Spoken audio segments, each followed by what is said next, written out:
Welcome to STORYBILT, where we believe everything is built on a story, even the way we understand ourselves.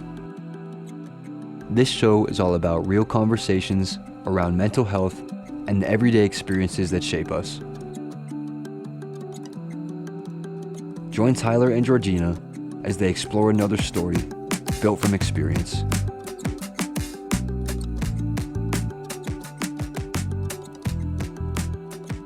All right. Okay. Welcome. This is the STORYBILT podcast. I'm Tyler Spendlove, the host. And today we've got an awesome guest that we've been trying to get on here for a hot minute, Georgina Smith. And just to kick it off real quick, before we dive in, let me go through a quick bio. So Georgina Smith is the founder of the Code Breakers Dyslexia Program. With over 20 years of experience as a dyslexia tutor, Georgina has dedicated her career to supporting students of all ages through a structured, multi-sensory approach to learning. She's also the author of What If Not Dyslexia, a powerful book guiding parents and educators in better understanding learning differences. Georgina's passion for empowering individuals with dyslexia has made a profound impact on education and advocacy.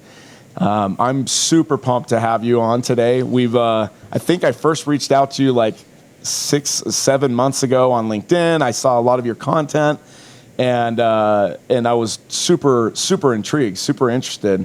And then it's been like 2 or 3 months of, hey, I'm sick. Hey, I'm sick.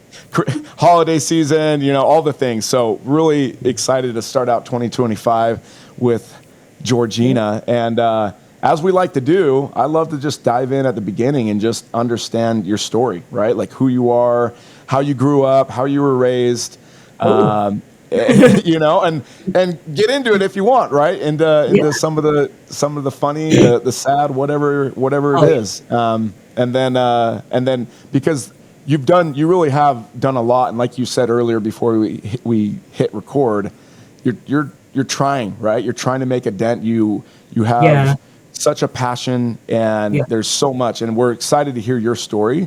And as the name of the company, I feel like we're all built by stories, right? And stories build our lives. And so, taking pride in those, even if we have some guilt or whatever, or sad times or funny times, I think they're all really good. So today, I'm really excited to have you on. But tell us about where you were raised. You sound a little different from me as far as your accent. I don't know if you're from Utah or California or what, but maybe I'm just kidding. Give us a little background. Hey, well, I'd love to be from a nice sunny place. Unfortunately, I'm from cold, wet UK. We do have occasional summers, and I've got some fantastic memories of summers here in the UK in the 1970s. We had some beautiful times, but it seems to have eluded us for the last decade or so, to be fair. Geez. So I'm from a really, really beautiful part of the UK, actually, just in the middle of the UK, which is called the Peak District. And we have some beautiful, beautiful countryside. And actually, that's what drew me to you as well, actually, chatting to you, because of your picture there on LinkedIn, because you got that great, beautiful mountain picture, hadn't you? Oh, nice. Oh, that's awesome. And I was like, that's cool. Yeah, that looks like a nice place. Yes. That's where I grew up in the 1970s. Times of flares. Yeah.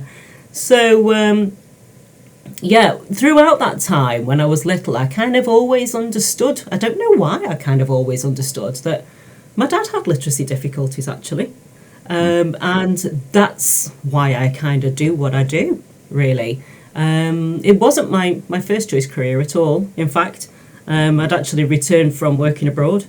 It was in 2000 now. And I wasn't working at the time. I was not very well myself, actually. And I thought, I don't want to have a career break.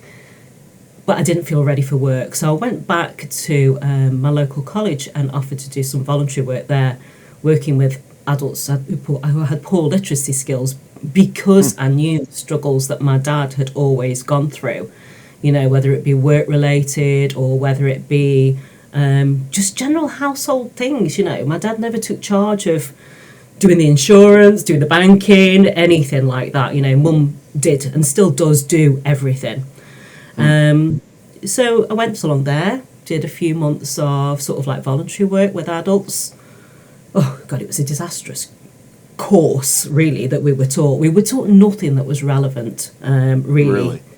Yeah, it was dreadful, and at that time we'd got options for adults to go to, like, adult education sessions.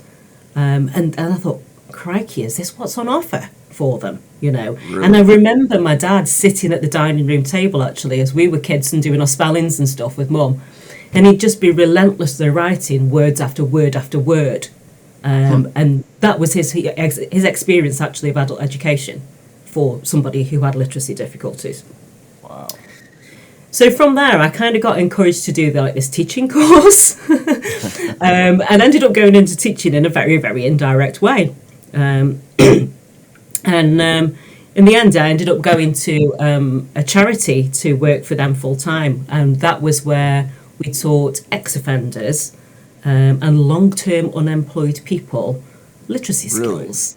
Yeah, and they would be on a 6-month roll-on, roll-off kind of program that was government funded. And, 6 months on a program is not good enough for an adult who has been out of education and has had no literacy skills. It's just not enough for them, basically. And I realised then that just teaching people kind of like reading and spelling wasn't enough. Yeah. And that's where I came across the word dyslexia, actually.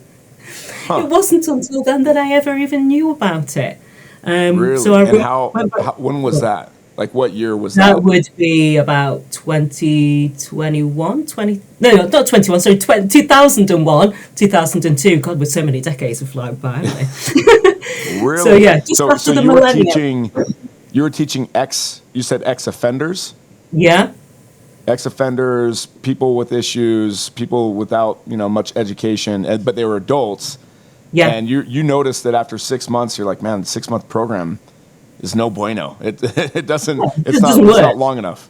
Really. Wasn't working, wasn't making a dent. No. Interesting. No. And this, Georgina, would be reading remediation, right? Is that what you were trying to do? That's what you call it in the US, yeah. Okay, gotcha. Because I learned that word like a handful of months ago, but someone's like, what are you trying to do with your podcast, reading remediate? I'm like, I don't even know what that word means. And then when I found it out and understood it, I said, I don't know how to read. So, no, I'm not going to teach people how to read. Just kidding, I can read, but you know what I mean. Okay, well, that's awesome. So you taught them, and then at that point is when you learned, so 2001, you learned about dyslexia. Yeah. That's crazy. And so do you remember the experience? Do you remember do you remember the exact moment where you're like, oh, like this is dyslexia. This guy or this gal has dyslexia.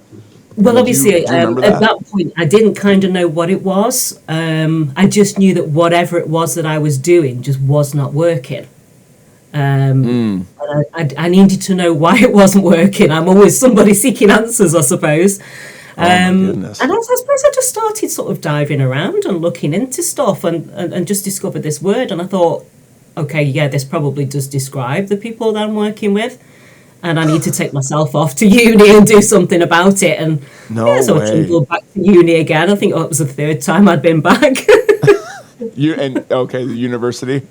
Yeah. No way. So, and I know we're going to get into this, excuse me, in a bit here with what you've been doing. But I wonder if that feeling that you had, right, because it's funny, Georgina, I just remembered, honestly, just kind of felt like, I remember as a child seeing my parents being so frustrated with me that they couldn't teach their oldest child certain things that my younger siblings understood.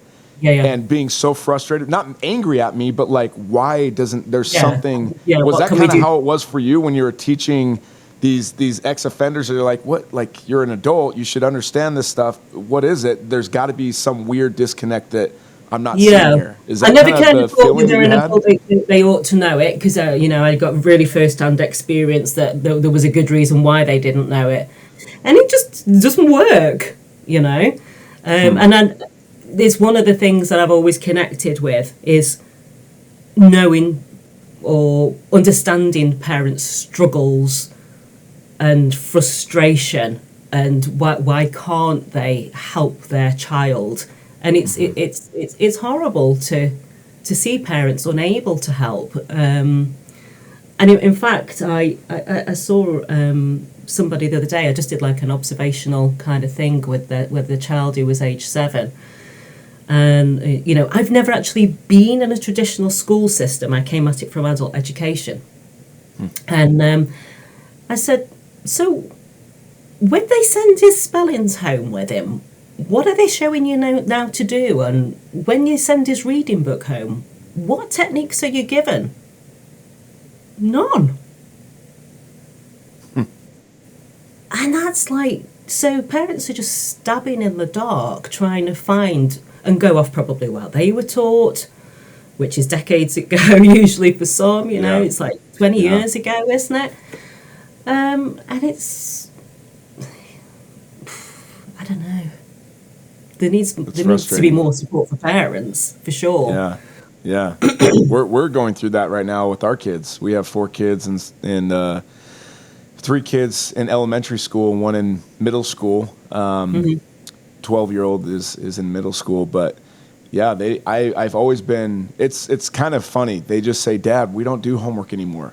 Teachers don't give us homework anymore. They don't send them home with things." But maybe I always just wonder if it's because of my dyslexia. It just took me 10 times longer to do certain assignments than anyone else, right? Like other friends could finish in class, but I couldn't. But I just felt like they gave us a lot more to study, a lot more to do, and they even now in this morning early, I had to drop my son off at school because it's his 3rd time retaking a test, and I'm like, I don't understand. Like they let you retake tests, because that never happened with me growing up. It was like, it's one and done, you know what I mean? Which I think is kind of cool because it's giving them more opportunities to understand and to like get their grades better. But it's really interesting to me. So, and also I think the frustration for adults too, right? Like I've had some guests on here that have learned that they had dyslexia as, into adulthood, and they didn't understand that until they were adults. And it's really interesting to see, once you understand, oh, it's dyslexia, and it's not a bad thing. It could be an amazing thing, the power that comes with that. But going back to your story then, so when you had to figure something out. The 6-month program wasn't working for these ex-offenders and, people that weren't super educated. So where did that story take off from there? I didn't end up working for that organisation for very long for various reasons. I didn't really agree with the principles of what was taking place there anyway, because it was like a focus on getting people back into employment. I'm like, why are we doing that when these people can't read and spell?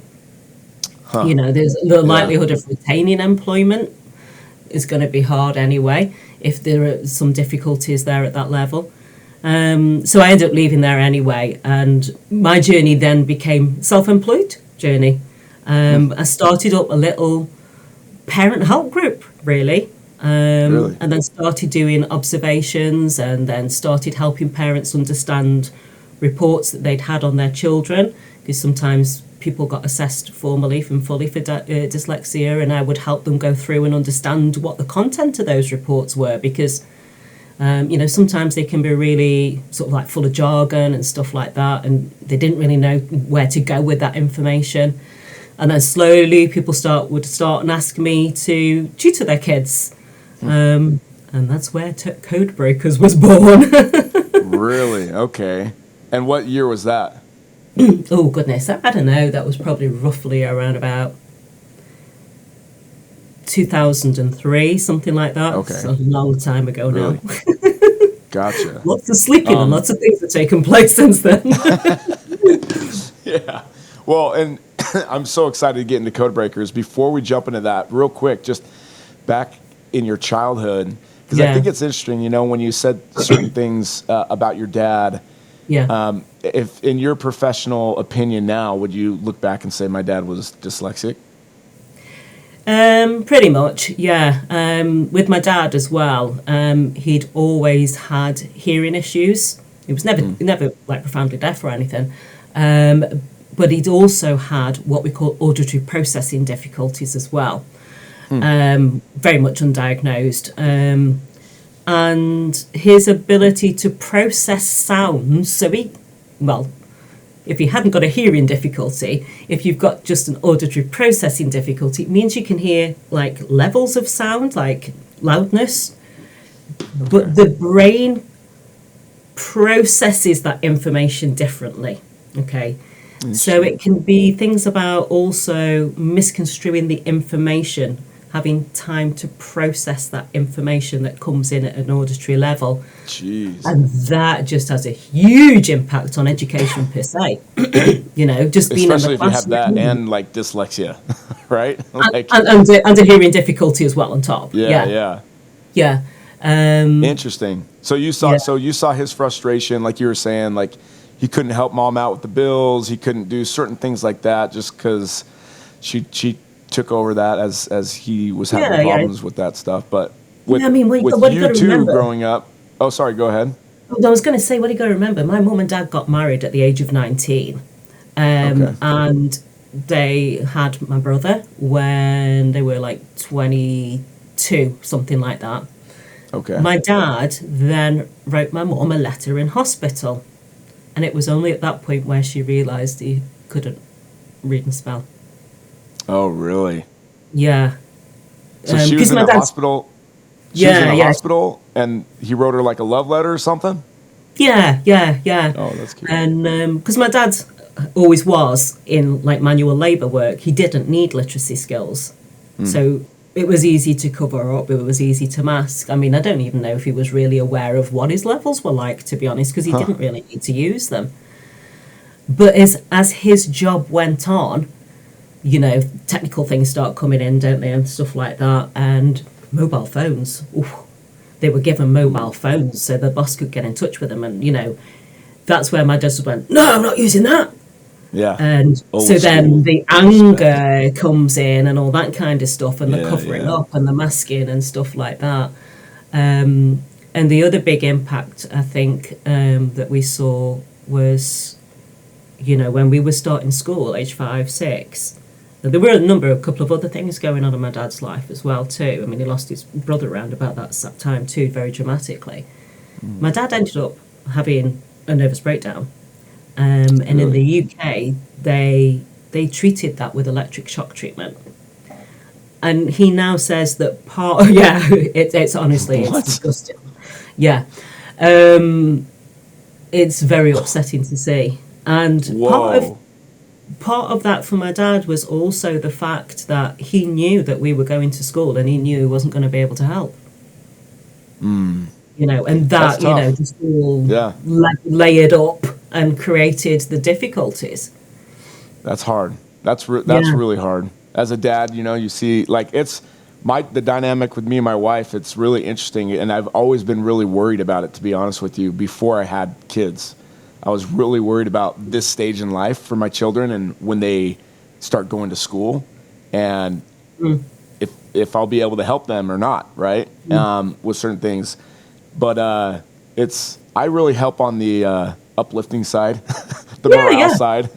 And my wife is, and I'll help with basic things. Once the kids get into like 3rd or 4th grade, that's where they're out of luck. But just kidding. But so that's tough. I could see that. That's crazy. And then they shocked them. So that was like in the 70s, 80s, where it'd be around about mid-70s. Yeah, really barbaric. Really, do you know electric shock treatment still goes on? Slightly less barbaric. It still goes on. Still goes on, yeah, but it's slightly less barbaric. Holy cow! I once saw a video of it happening back in the day. Yeah. Let's find it right now. Just kidding. We're not going to. That's crazy. I can't even imagine that. The weird thing is, it also creates memory loss. So he's doubled down on this problem, Just making it worse. Oh my goodness. So you're growing up with that. You've got a dad who, loving, caring, supporting, right? All fantastic. Sounds like your mom as well. Yeah. Yeah. And then is just you and your brother, or is there more? Are there more? Just okay. The two of us. Yeah, we were enough. And then they so you were saying with me, they didn't need any more. So are you the oldest? The youngest. Yeah, there. Sorry. Yeah. Absolutely. You were born before your brother, but you're the youngest. Just kidding. So is he? So you said that he shows signs of dyslexia, but hasn't been tested, or? No, And no, I'm he trying to hasn't. get to, is it because what I've studied and what I've learned is a lot of it is hereditary, right? A lot Yeah, of the they say time with so. Yeah, dyslexia. yeah, yeah, yeah. And so with your dad and then your brother potentially, like, are you dyslexic as well? Or you're just finding the cause and you're just spearheading it?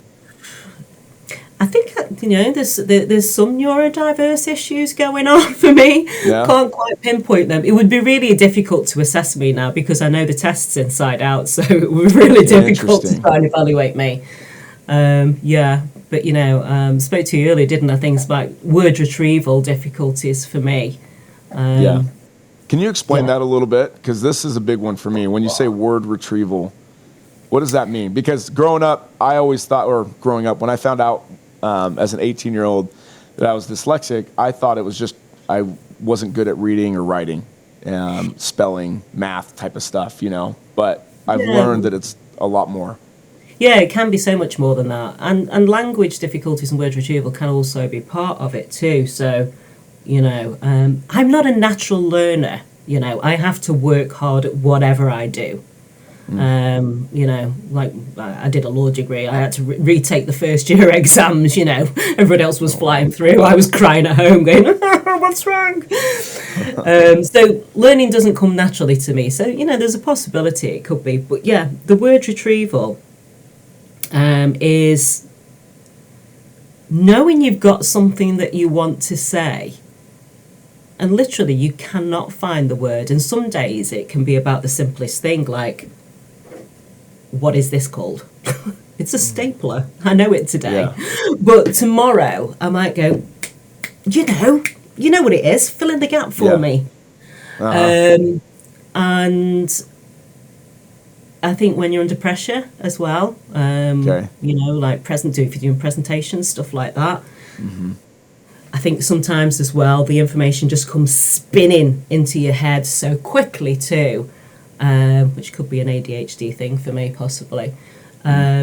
It's hard to filter them and structure them and get them to come out in a structured way. And I find it sometimes when I'm writing as well, if you're writing long things like reports and stuff, keywords will fling out, but not the structured sentence. So you're almost like having to just put keywords down and then go back and fill in the gaps. Interesting. What would you say have you found ways to be able to, because I have that so hard, so bad. The word retrieval thing all the time, I can't remember what a basic, like what the name of, what a keyboard is, or, you know what I'm saying? I can't find the word for it. And so I always do that. You know what I'm talking about? Type of thing. So that's, do you know the science behind it? Do you know why that happens for people with dyslexia? Most likely, probably speed of processing and working memory. And also it helps, like if you're learning things, to store things in a structured and organized way and link information together. And that's what we do sometimes when we're teaching reading and spelling, for instance. We'll try and link pieces of key information together so that when it tries to spill out of the brain or the mouth or onto the pen onto the paper, there's more chance of it being structured. And if we can bond one piece of information to another, then the likelihood, it's like if you think table, you'll think chair. Do you get what I mean? So we bond information together. By doing that, there's kind of less pressure on the working memory because we can pull chunks out rather than singular pieces of information. Gotcha. So that's working really memory, interesting. speed of processing information and bonding stuff together. And you can help the working memory. And this is where my word retrieval is going to play up with me now. Tracy Alloway Packham, I think her name is. Do Google it. She is like the queen of working memory. And she talks a lot about working memory, actually, and dyslexia and things like that. She's, I think, seen as very much one of the gurus, as you know, she's like referenced quite a lot and stuff like that. So she gives lots of techniques and stuff. And interesting, working memory is also now seen as one of the key indicators and outcomes of education. So it's not necessarily IQ, it's working memory. Because if you think about it, you're in a classroom or any learning environment, and the information is coming at you on an auditory level. Sometimes we get a board up when there's something written on there, or we might get a handout. But basically, this information is coming streaming at you, and you've got to process it. You've got to hold on to it, you've got to process it, and then you've got to get it into the long-term memory. If you don't get it into long-term memory, it basically drops into the bin. Okay. And if you've got other things in play, you know, I spoke to you earlier about auditory processing problems like what my dad has. If you've got auditory processing problems or concentration difficulties, and there's background noise, which there normally is in a classroom, kids tapping pens and rocking on chairs and shouting to one another, that's going to impact your capacity of working memory, basically. Because if that process is interrupted of you putting those links together, it doesn't then get stored in the long-term memory. And then you've also really got to bond it into what we call in teacher terms the existing schemata. So it means what you already know, and it's like a foundation block, and then we put the next layer in. Okay. Yeah, so if we can link it to the foundation block, it stands more chance of being stored there. And that's why we also bond information together, because then it gets easier to store. I didn't know you were going to ask me that. I'm quite impressed with my answer on that one, actually. You killed it, Georgina. You just crushed it. Because now, I mean, I like understand that. That's really cool. Holy cow. Yeah, I don't there's even... There's a number of things. I So need my working memory to be a thing, you know? Yeah, so it's anxiety as well in the classroom. It can be anxiety about anything. It can be, I'm going to get bullied at break time. My mum's not so well at home. I'm worried about her. We've not got anything to eat tonight. Could be worried about exams coming up. It can be anything. And that will have an impact on taking a random quiz or whatever it is, and not being able to get that information into the long-term memory bucket. Yeah. Which that's the end goal, right? It sounds like. That is the end goal, yeah. If it doesn't get to that place, you're going to really, really struggle to retrieve it at the time when you need it. Yeah, because otherwise... we've got like working memory and we've got long-term memory. So working memory is like someone's just told you their telephone number and you've got to keep reciting it. Yeah. Long-term is I can remember what happened when I was a child. Yeah. That's interesting. Well, and then for people that are listening, you know, that's probably something, as if you're listening and you're an adult, or you know, you have kids where you notice this. But like for me, and it's cool that I'm hearing this from you right now, Georgina, because for me, when I was 18, when I was diagnosed and tested for it, and I had said this in previous podcasts, but they had said that I had a reading level of a third grader as far as comprehension and retention.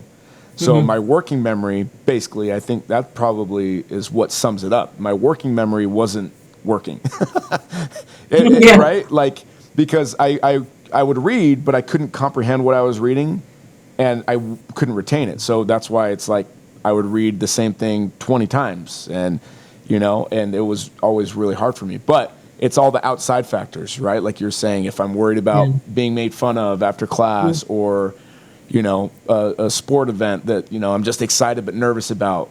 Right? And before we move on, when I say normal people that don't have dyslexia, or people that have working memory that is easier to access or easier to use, what's the difference between that person and me with their working memory? Is it that they just are able to focus better and be in the moment and not have outside forces bug them? Because everyone has problems and issues and Yeah. bullies and all the things. But what do you know what I'm saying? That as far as my question, And can what they makes stay them focused different? better, kind of thing? Is that what you mean? Yeah. Yeah. I don't What know. makes their working memory work? You know? I don't know. I don't know. But what I do know It's is you interesting. can train your working memory, apparently. You can make it stronger. I think there's like statistics of about 30% stronger. And actually, there's great games that you can find on your phone for free. I was just going to ask you. I see a lot more like games that you can play to build Yeah. your Yeah. brain, you know? And the auditory and visual memory, because you've got a visual memory too, work in synchronicity, I suppose, right? Okay. Have you ever done I'll turn the radio down so I can concentrate better and look better when I'm driving, that kind of thing, For to help sure. me when I'm reversing, yeah. Because auditory and visual are linked to one another. Interesting. It's like, put my glasses on so I can hear you better and all that kind of stuff. Yeah. And if you've got one that's stronger than the other, which sadly, if somebody's got one that's poor, usually the other is poor too. But you can make one compensate a little bit more for the other. So imagine it being like less stress on one element. It Yep. gives the brain's general working memory more energy to go to the other one, if you get what I mean. Interesting. Okay. Yeah. Yeah, that's interesting. So you can make one compensate for the other. So if you're doing like brain training type games, it's useful to do audio and visual memory games. Huh. Okay. Yeah. So it could be like, what's the next one in the sequence? Yeah. Gotcha. Like on a visual thing.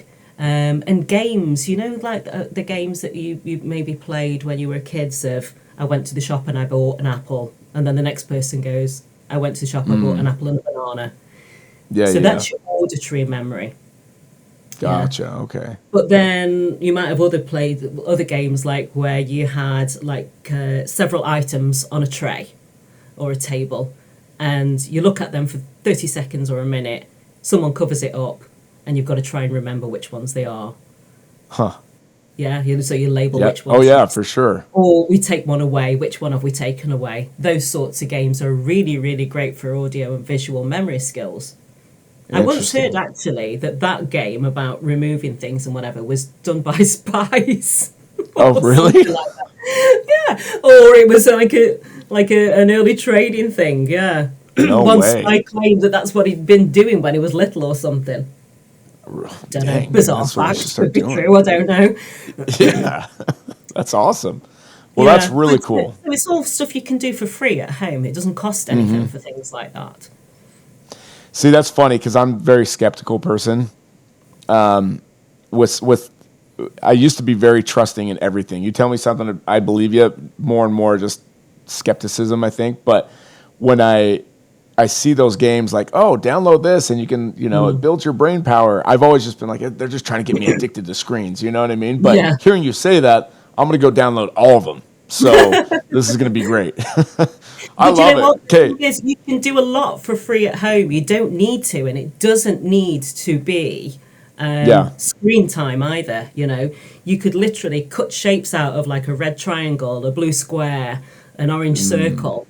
You know what I Yeah. mean? You could make things at home and put That's them cool. like a sequence of 2, and then a sequence of 3, and then a sequence of 4. The max is probably 7 that you would expect someone to remember.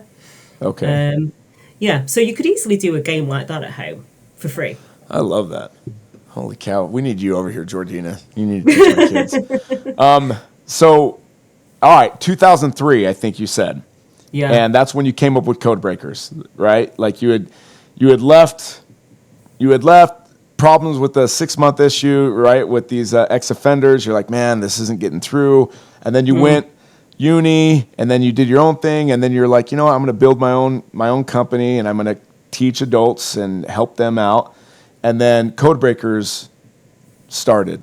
Can you explain to us, the audience, what Code Breakers is, the purpose behind it, and what the goal is with it? Yeah, so Code Breakers didn't immediately evolve. It was a process of, I started teaching kids and adults And I realized I was doing the same kind of worksheet and task type thing from sources that I'd learned in my training. Okay. And I'd started to evolve those into my own ideas and create new things, you know. The ideology and the principles were the same. It's what we call a systematic synthetic phonics program. So the thoughts behind it, I know it's a mouthful, Okay. isn't it? Yeah. So the principles behind it are the same, but I just started creating like snippets of worksheets for individual kids as they came through the door and stuff. And as, you know, a child responded in a certain way, I would evolve it. Or as I found a new problem with a child, I would evolve a worksheet that would help them. And I kind of thought, starting to develop like these resources here. And it wasn't until like a few years later that I kind of went, I got a whole load of resources here, but they weren't necessarily really structured. And it was just basically evolved over time. It's been about a 10-year process to get to the point of where it is now. Yeah. Wow. That's awesome. Okay. And so today, can you take me through like just like a typical day or experience with, you know, a kid comes in and what do you typically do? What, on a teaching session? Sure, yeah. Yeah. Well, I've usually kind of, in some way, evaluated where they are. I don't like to test kids when I meet them. I don't think it's a great way to build a trusting relationship with them. That's a Hey, good let's do a point. spelling test. It'll be great fun. Yeah. That's a big Test that no-no in working my memory. eyes. Yeah. It's a big no-no in my eyes. So I'd normally get a parent to send me over a piece of free writing or something like that. The response from the parent usually is, well, they don't do any. And I'm like, I know they probably don't. Show me what it is that where we're at right now. And I'll look in that and really scan it for the types of spelling mistakes and what their sentence structure skills are like, that kind of stuff, really. And I find from there what I think their weakest points are based on my program. And then we'd start and do some stuff together on that. We would normally find then what their other weak spots were, because my workbooks work on one specific sound or pattern. Okay, that's the systematic synthetic phonics bit about it and the cumulative and structure nature of it. So one workbook works on one sound. So it might be like the AI and AIN words, like rain and play, for instance. That's actually quite further down the program. It would start out much, much earlier than that. And I usually find in younger children that they need to start at the beginning because there's a lot of assumptions that they know certain spellings and sounds and patterns based on what we call high frequency words or whole word recognition, or they've just retained it because it's been drilled into them that much. So for instance, they might be able to spell the word rain and know that, well, they may or may not know that the A and the I in that word say A. They might just know what the sequence of letters are because they've practiced it that much. Yeah. So what we do is we take that AI out of it and go, this is the chunk that says A. And then we see what other words they might know with that in them. Yeah, or we teach them so many other words with that in them. And we also teach them that there's a rule behind it. So if you can hear A in the middle of a word, you'll choose AI, or you might choose a and a E on the end. But if you can hear A on the end of a word, you might choose A and Y, like a play, for instance. Now, there are lots of other words that have A in that have got other different ways of making them. I'm not going to assume that those are the only other ways of making that sound. But that would be, like when I talk about that foundation level, we would do the A and what we call the magic E or the silent E here in UK. And then a lot later down the line, we'd go back and revisit that existing foundation block. And we go, remember that bit about the A and the magic E? We're going to show you some other ways now of making an A sound as well. And cool. Add that in. And then it all bonds together. And I was going to say, that's kind of the bonding thing that you mentioned before. And we make these like picture cards and these spelling cards where there's a little routine with them and they can practice that because what we're aiming for is an automated response. So when they see AI in a word, they know, oh yeah, that says A. So they can read quicker because they've built the other sounds up around it. And then when they come to spell a word and it's got an A sound in, they'll go, oh, right, where can I hear that? I can hear it in the middle. Okay. It could be an A and an I, or it might be the A and the magic E. Or I want to spell the word play. I can hear there's an A sound at the end. Okay, so I know that that's got to be an A and a Y. But we've got loads of other steps before that. We've got to get them to understand about segmenting words into sounds. And we can also do things like what we call onset and rhyme as well. So where we would do as like play, stay. I can't think of some other words with an A sound on the end. But they all rhyme with the same pattern on the end. So we call that onset and the rhyme bit. So it's got the same way of making that A sound. It's spelt with the A and the Y, not that it just sounds the same. Okay. Wow, that's cool. Like, but then we kind of like overlearn it in tons and tons of different ways when we play games and all things like that. And every child follows the same workbook, and we're evaluating all the time and seeing what their response is like. And we're looking, because they're laid out the same every time, the child quickly gets to know what they need to do. They build their confidence. But we can also then see repeated types of mistakes that they might be making. So it could be things like a visual type mistake that they're making. And then we can really start and sort of niche down a little bit more about what their particular areas of weakness might be and what we can really target more. So some can't hear sounds very well. And a lot of people will shout at me and go, yeah, phonics, it doesn't work for dyslexic children. Read the book. There's a whole chapter in there about that. I'm not going to go into it right now. But yeah, it's there in the book. The lots of pre-skills are required, like what we call phonemic awareness and phonological awareness. We really need to build those skills up. And then it's practice over learning. So it's not about writing words down in lists. It's about applying that knowledge. So, for instance, I do this activity which is called spell checker. And it's like I've deliberately made mistakes. So, like I've written the word rain as in R-A-Y-N because it should be A-I. And I'll go, oh, is that one spelled correctly? And they might go, yeah, your name. And I say, okay, tell me if it's wrong. Why do you think it's wrong? So we're really getting them to apply this knowledge. That's cool. And use their brain to apply it. The 7-year-old that I saw the other day, he this Magic E and Silent E, they also call it the split digraph too. And they teach now in UK schools this very technical language, like fronted adverbials and split digraphs in relation to these types of words. And it's like, good God, split digraph? What does that mean to a 6-7-year-old? I prefer Magic E. It's magic because it changes the sound of a vowel, or Silent E because we don't say the sound of the E on the end of the word. That's way better. Yeah, it's a little bit more descriptive. So anyway, this kid said to me, oh, look, there's a split digraph there. I went, wow. Amazing. Tell me about it. What do you know about split digraphs? And he could tell me what it meant. Couldn't read a word with it in because they haven't been given the opportunity to apply it. Interesting. And that makes a huge difference. Wow.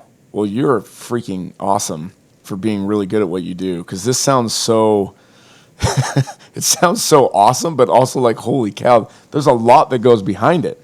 Like so much, right? Yeah. So Code Breakers, it's a workbook. Do you have to be in person? Can you do an over the phone thing? If someone out here in the States wants to do it, right? Like how does that work? Or does it have to be? Yeah. So for me, I'm a tutor. I do tuition 1-to-1. It's all online nowadays, ever since COVID, but it works equally as well. In fact, sometimes it works out better online. But you can, am I allowed to say Amazon or not?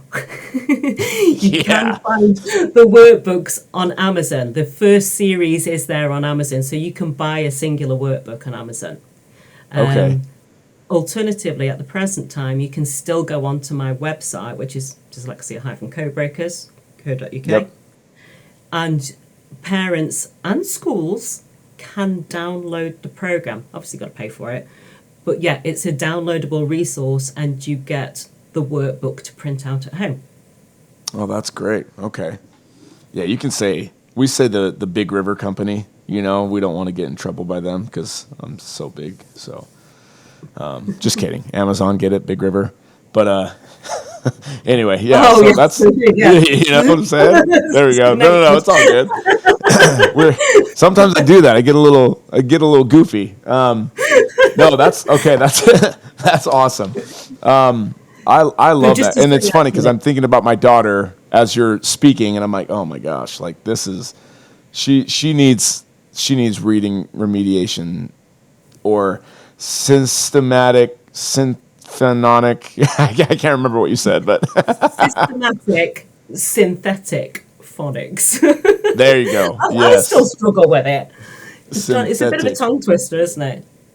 Yeah. But yeah, just to add, actually, every workbook has a little instruction, like just a one-page instruction or so at the front of it to help anybody who doesn't know what the rules might be, for instance. Okay. Cool. And also there is training on my website as well. So there's training available for school or parent. Oh, that's whichever. awesome.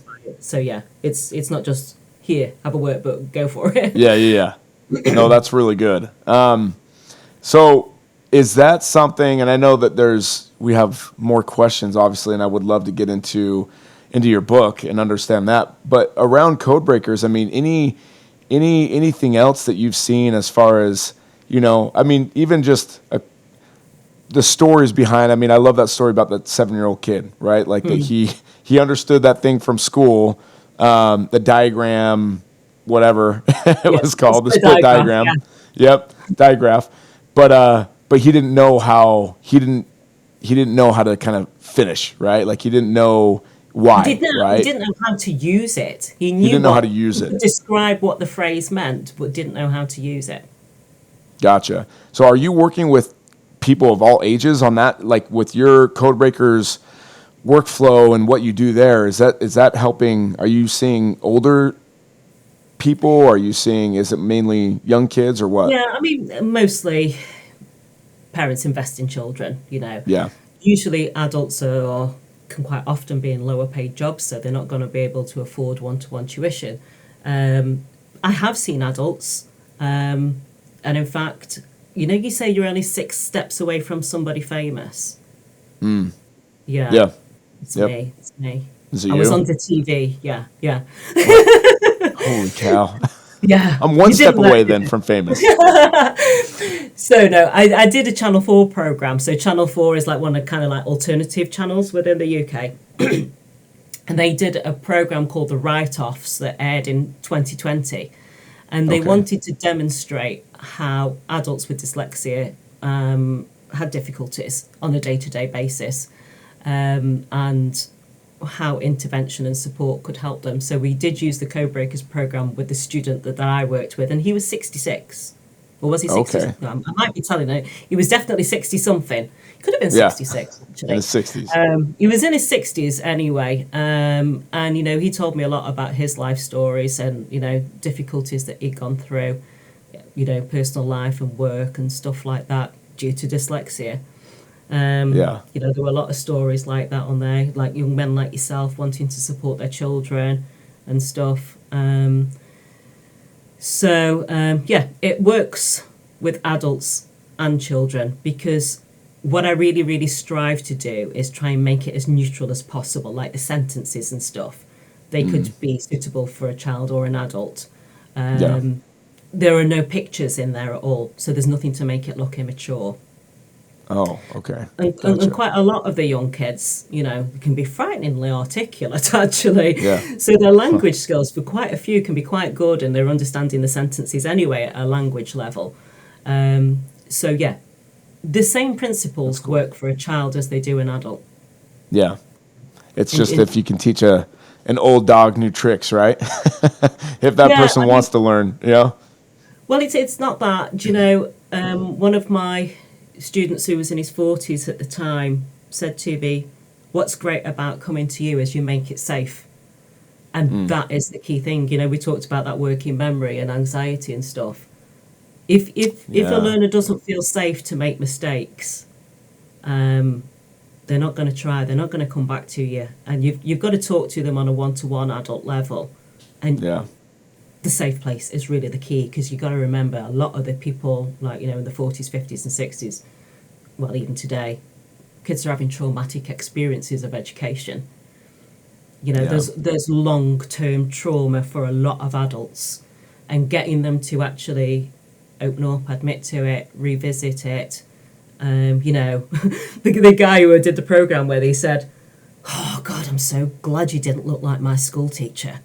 Oh, you know, no. and you were nothing like that. Bring back some PTSD. No, right? No, it sure did. Yeah, he was so traumatized by his education, or lack of, let's say.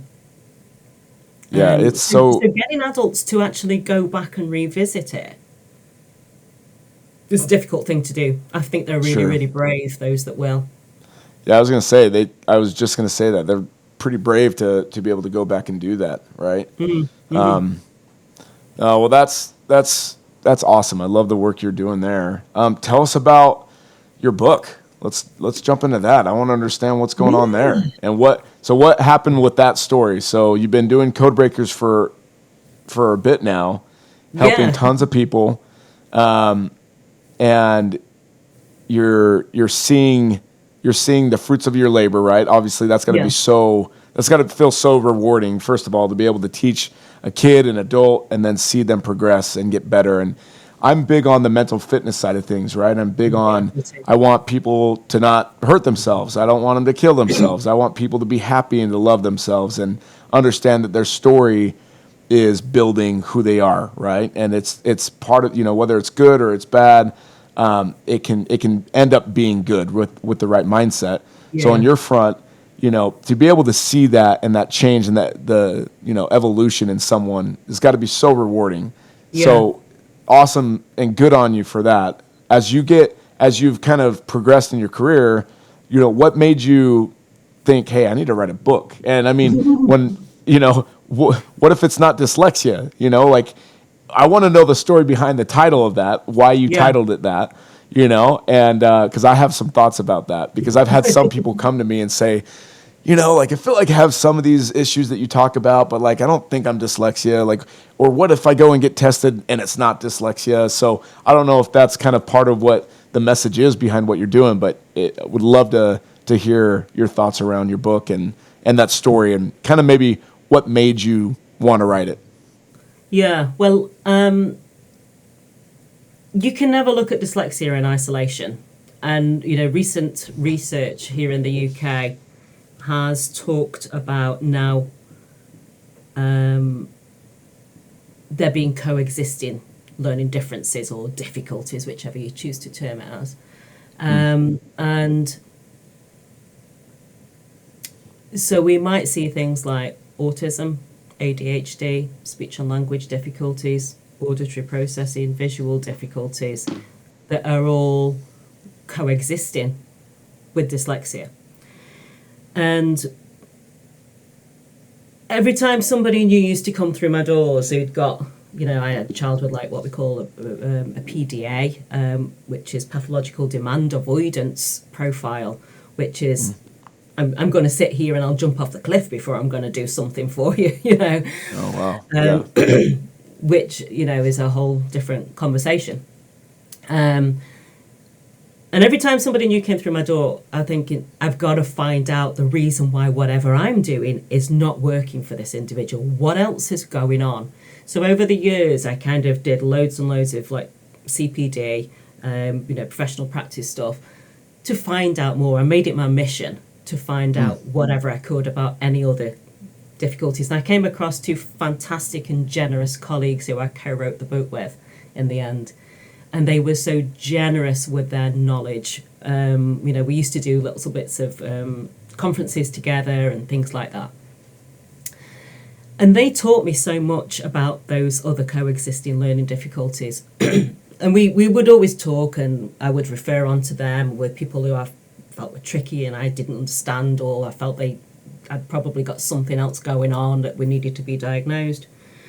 And we would often do little case study conferences with each other and go, so this is happening, do you think it could be this, And we realised we got this whole wealth of knowledge that we needed to share. And I wrote to them, it was about September, not last year, the year before. And I said, I've got this great idea for a book, what do you think? And they went, yeah, I'm in.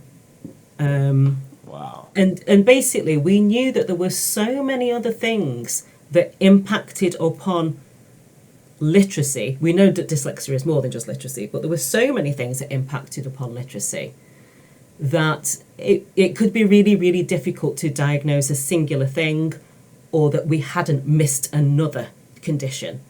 And that's the thing that often people go, literacy, okay, must be dyslexia. Yeah. But what if we're missing something else? I've got like a young person that I've worked with for a few years, and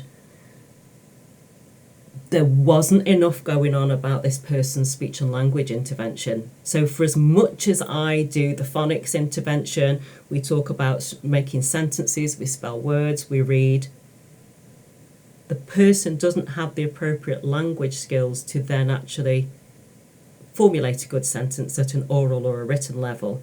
They don't have appropriate language skills that when they've read the text, even if they read it accurately, could they comprehend that information? We talked about that working memory. So attention and concentration difficulties, we might want to consider ADHD. It's a very complex thing. We don't just jump from working memory to ADHD. But, we need to start and look at clusters of difficulty and say, well, is it purely that? Is it just dyslexia? Could it be something else? Because if we do, we need to make sure we're giving the whole package of intervention and that we're not doing things that are maladaptive. So it was, and there were so many myths as well. It's quite funny. I was looking at the Google Analytics on my website, and I'm still getting, I would say, 30% hits on my website of people Googling about coloured overlays and things like that. Really? Yeah. It's in fact, the 7-year-old that I looked at the other day, he came along with his reading book and he got a little overlay. I was like, oh, how long have you had this? Just a week. Who gave you that? School. And how did we decide on this colour? Because it's a standard in this country, blue, aqua or yellow. But they assume because they're dyslexic there's going to be a visual problem, and that's the problem with reading. But we could be misdiagnosing, or we could be missing a diagnosis. So we've got to really bust those myths. You said a colored overlay. Yeah. Teach us on that. When you say, like, what is a colored overlay? All right, sorry. So it can be like an acetate. Do you know what I mean when I say an acetate? Like I don't know what plastic, material it's clear plastic sheet. Yeah. So it's clear, but there's a range of different colours. Okay. And the thought is that if the colour goes over the paper, often there's a large amount of glare, or the letters are moving around and things like that. It can, in some cases, colour can help some individuals, but that is not necessarily dyslexia. Please also don't allow an optician to tell you that you are dyslexic, because they're not entitled to do that. They're not qualified to do that. There's a lot of debate that goes around about coloured overlays right now, and colour and things like that. There's links. I don't even know if we do that here in the States with colored overlays. I don't remember that as a kid. Don't know. Not sure about America. It gets Googled a hell of a lot in America, so there's obviously. I'm gonna Google it. There's chatter, honestly, the letters can move around, and it can be what we call a visual processing difficulty. Okay. Yeah, I mean, when you're reading and the letters move around and all that stuff, I know that, that can be a thing. So you're saying that's we shouldn't be quick to be like, oh, you're dyslexic because the letters Definitely are moving not. around. No. I mean, a lot of checklists will say, does a person transpose letters? Do they swap the B's and the D's around? Yeah. Yeah, it can be part of it, but it doesn't mean to say because you do that you are dyslexic. You know, you can have a visual processing difficulty as part of. But don't go jumping to conclusions. In fact, you should never jump to conclusions per se, because assessors have to go through a whole battery of tests. You know, it's 3 to 4 hours. They don't just go off scores. They go off observations, nuances, educational history, what they've been exposed to. There's a whole load of things, and it can be really, really difficult for assessors to come to conclusions what is dyslexia and is not. So please don't allow somebody at school to say, no, they can't be dyslexic because... You wouldn't go to the doctor and say, no, you've not got that illness because, you know, you'd go and see a consultant. That's really interesting.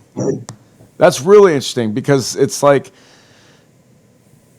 if is it one of those where it's just like are we now, I'm not saying, and I hope I'm not being like offensive when I say this, but are we now being so like, how do I explain this? It's the word retrieval, right? Yeah.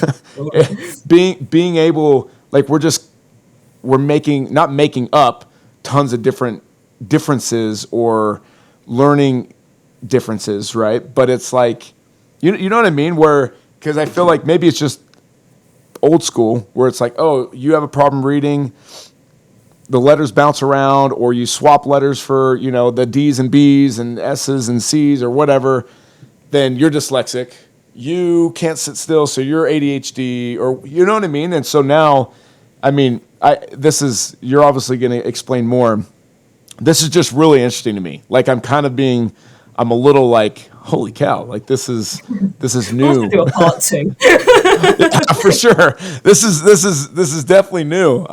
You know, because it's like, yeah, we probably should do a part 2, for sure.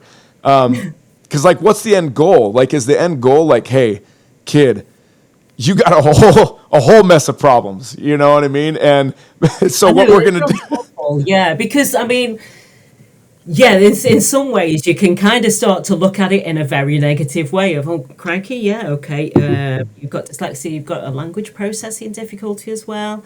And sorry to cut you off, because I truly do believe, again, like with the right mindset, that everything can be for our benefit in life, right? Like with the right mindset, the right attitude, with that fire, right, inside of us. And so having multiple learning differences, right, could be an amazing thing, right? Because every single person, whether it's learning differences or like everyone has issues and everyone has struggles, those stories, right? But sure.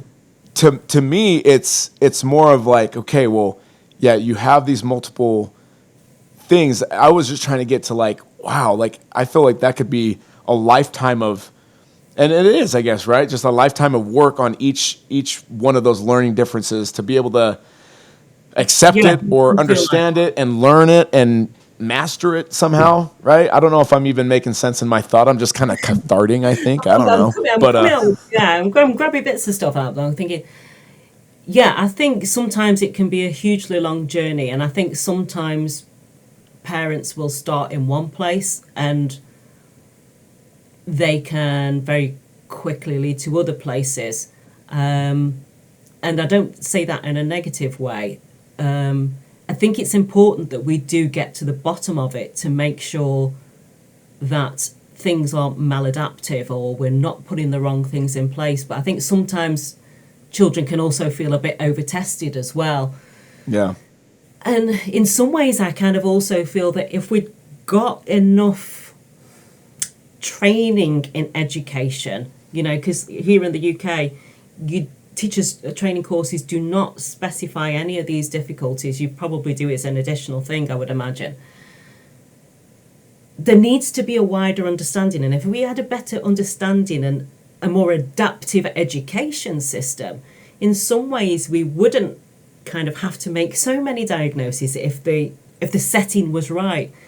Yeah. But then I kind of also understand it from a teacher's perspective as well. If you've got 30 kids in your class, which is common in And the each UK, one has got several different types of you're going to learning have differences. 4 or 5 kids, yeah. Yeah. How do you manage that? And How yes, do you?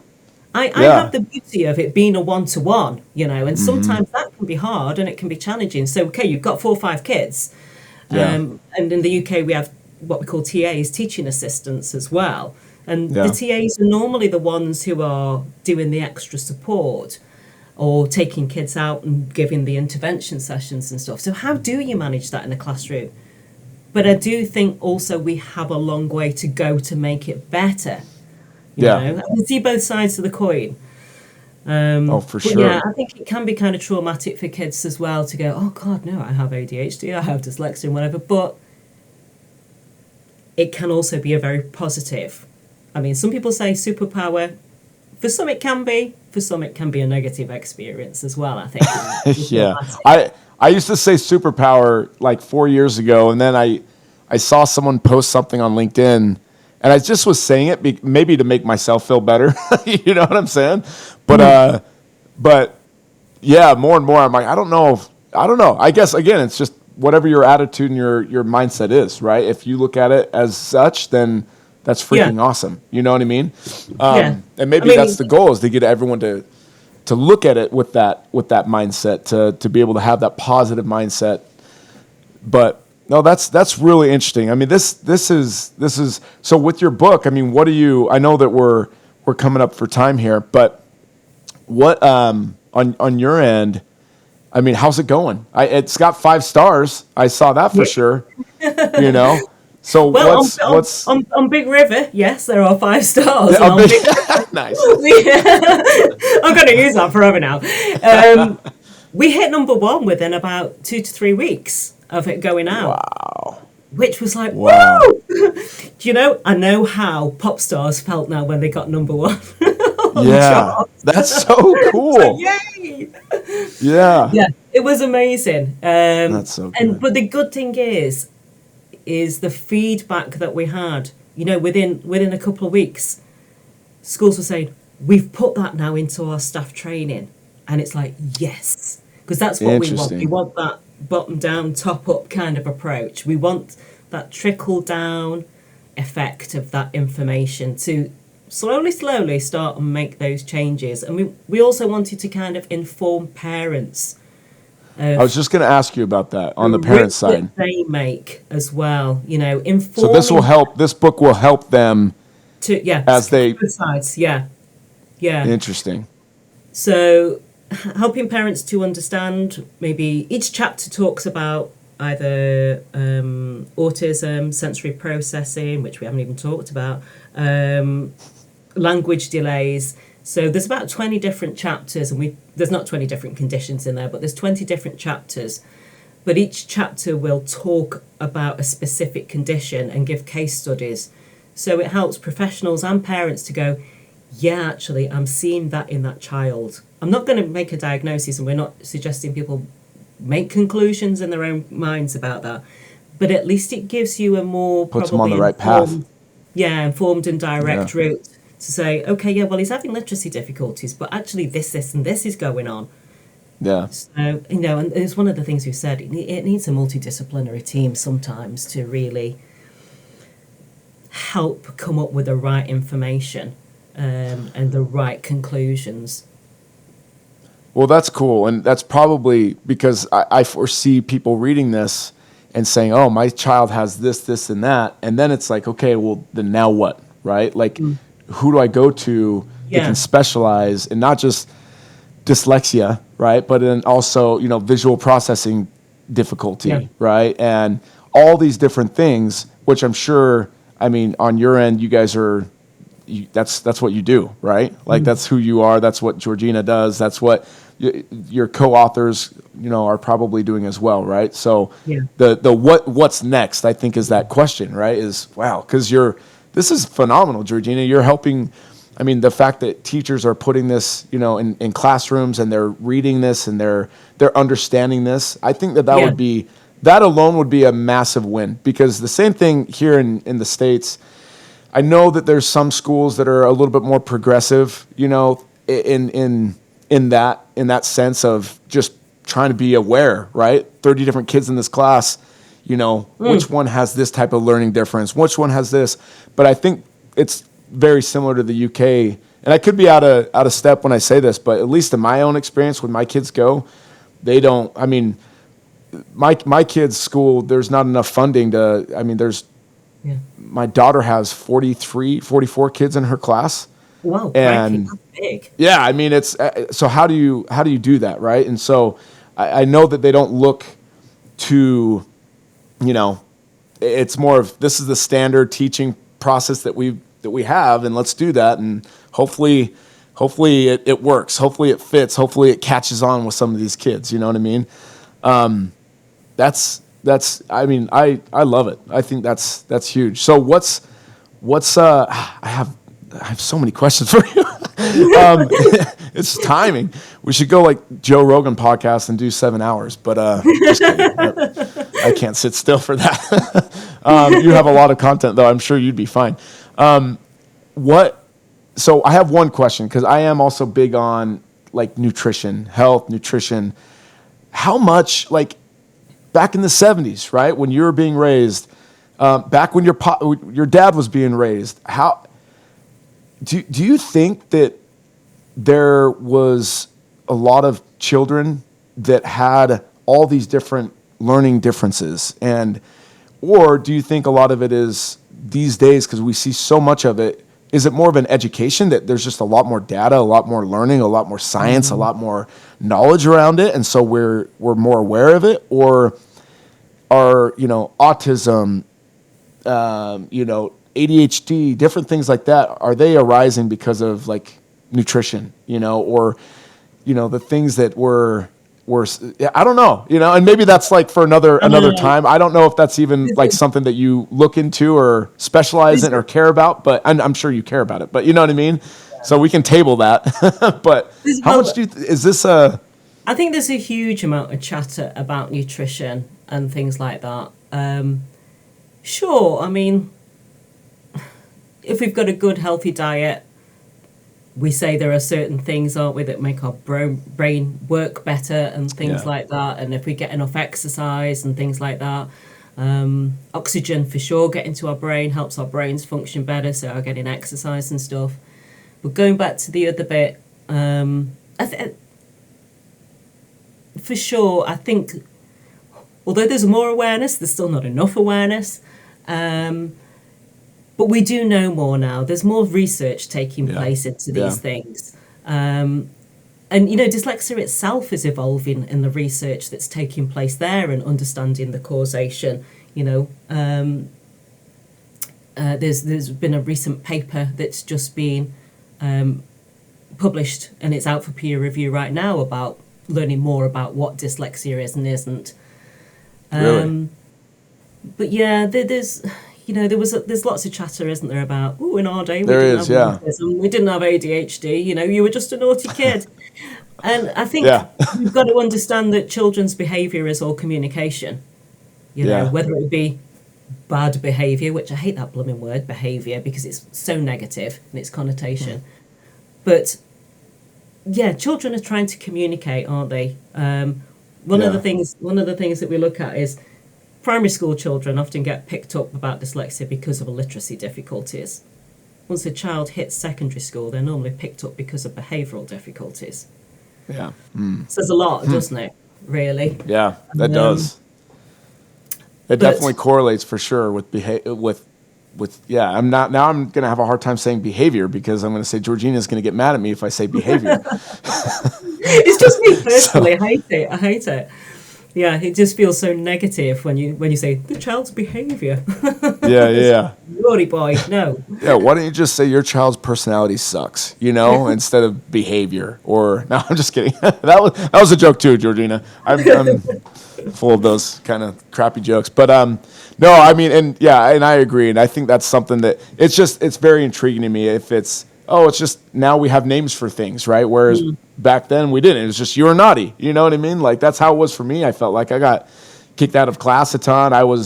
Yeah. People just thought I was just kind of a naughty kid, but I ADD and dyslexia and who knows what else now. After this episode, I'm now like my brain is going nuts because of all the things you said about.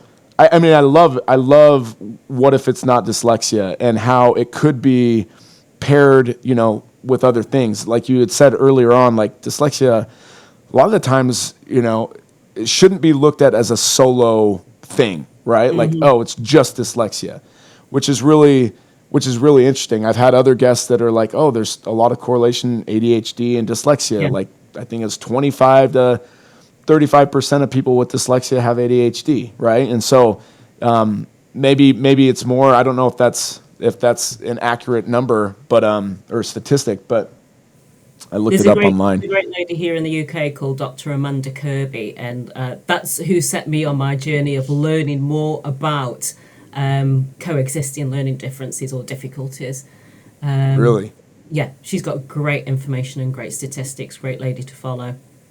She's got a great blog actually on LinkedIn. Awesome. I'll look into her. Yeah, I mean, so I know that we're short on time. You're busy. It's a Friday. It's like Friday night almost over there. You want to get out and have fun. It's So Friday night. Yeah. yeah, I'm just getting the day You've started still over got here. Friday to go yet. I still got a whole Friday.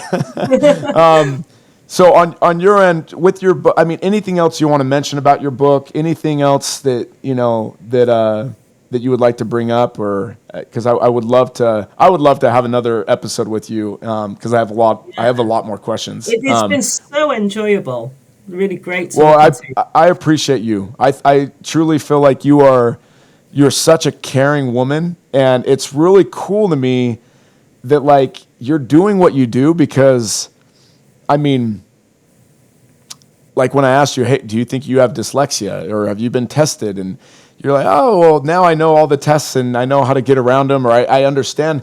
But it's I feel like it stems from you saw your father, right? You saw your dad and what he went through, and you're just a beautiful, amazing, caring woman that is like, I want to help so many people be better and be happy. I mean, the thing is, for me, it's not about employment and education outcomes. Dyslexia impacts so much more, key for me is mental health. I'm passionate about mental health and making sure people have good mental health. The trauma that some people have had and the masking that they do, and for people in employment, that the overcompensating that they do in employment because there aren't reasonable adjustments in place. For me, it's about life choices. It's about being able to go into the bank and understanding financial information. It's about going to your doctor or being able to Google search your symptoms and being able to read it and just be informed and make choices in life. Because, there are some people who haven't got that information or haven't got somebody to help them with that information. And therefore, things like taking out loans or taking out insurance or finance and not knowing the implications behind it because you don't read the T's and C's. I mean, not many of us do, but we've usually got a good idea about it.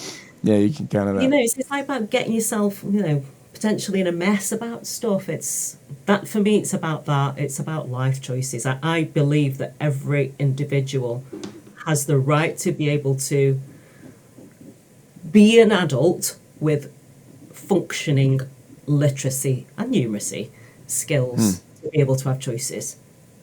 I love that. That's a beautiful why, and the reason why you do things. Well, I think we end on that because that was awesome. I appreciate you that you're doing so many great things. Code Breakers. What if it's not dyslexia? We'll have, when I post this, we'll have all the links to all your things. And to your book as well, and just super pumped that I was able to chat with you and that people were able to hear your story and what you're doing. Yeah, no, you're amazing. Well, Georgina, appreciate you, and that's another episode of Story Built. And then now I'll just push pause so we can just keep going. But man, you were awesome. That was so great. Do you know what? Thank you so much. You're a great interviewer. You're fantastic. Oh, thank you. I appreciate that. I feel like you ask some really great questions. You do, and it allows you to just flow. Yeah, your answers are phenomenal. Like I it's so surprised cool. myself. I was like, shit. Did I just say that? After you said that, you're like, I crushed that, didn't I? I was like, dang, this girl. No, I mean, it's actually, I can tell personally a huge difference when I speak with you. Like I've had just people that just, oh, I'm dyslexic and I have a story. But it's really, really cool to speak with someone that is a true professional. You know what I mean? In this field, because I have questions. Like, I don't know. I feel like I barely know anything about dyslexia, and I've had it my whole life. You know what I mean? So a lot of this stuff, it's just so interesting to me. And then I'm thinking about my kids. I'm thinking about the people that have come to me out of the blue in my neighborhood or on LinkedIn that have hit me up and said, "Hey, thanks for your post. So and so that you had on your podcast. He or she said something that made me think like, oh, holy cow." Yeah. And I think that when I have more people like Georgina Smiths, right, that are educators that are really here to, like, your why mission is so, it's beautiful. It's gorgeous. I love it. Like what you just said at the very end, I think really is why you're having a huge impact. And we need a lot more Georgina Smiths in this world. That's all I have to say. So I appreciate you. Yeah. It's a one-woman battle going on at the minute to change the what is landscape. A one-woman battle to change the landscape. Oh, well, 1% at a time. You never know. You never know. So you're doing it. But if I would love to have another episode down the road. It's been great please, fun. Because yeah.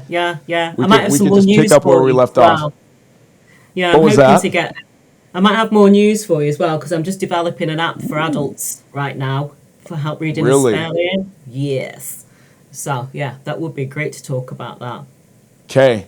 Well, I'll mention that. Do you want me to mention that, like when I post it as well? Don't mention it now. Okay, I won't. Okay, good. Because I felt bad that I didn't give you a chance to say it. Okay, beautiful. Yeah, because it's kind of like they're an industry secret right now.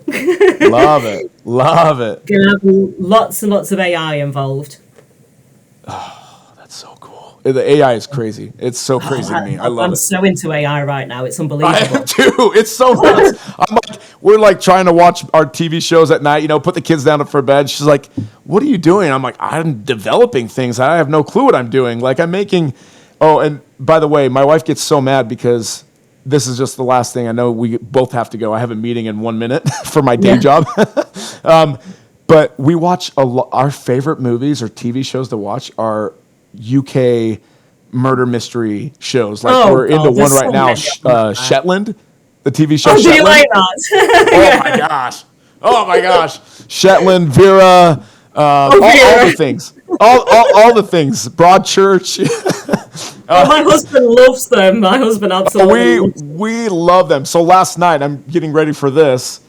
And Aubrey, my wife, is like, "Come on, dude, just turn off the laptop and let's watch Shetland," because the new season came out. I'm like, "Babe, I'm getting ready for Georgina." And then I was doing this AI stuff, and she's like, "You're like turning into a nerd." I'm like, "That's awesome for me." Honestly, we know how to murder perfectly now. We've watched that many murder mysteries. You guys, and honest, we've never been to the UK. We want to go so bad, but every time I'm like, "Well, what if we get murdered?" Because I feel like now it's just like. There's just murders happening everywhere in the countryside, like everywhere. It's just we're gonna get murdered. So, but you've got to watch Midsummer Murders. That's really good. We've seen that one too. We've seen it. Yep, it's beautiful. All right, I'm gonna let you go. All right, Georgina, you rock. I appreciate you. We'll talk to you. Speak soon. Bye.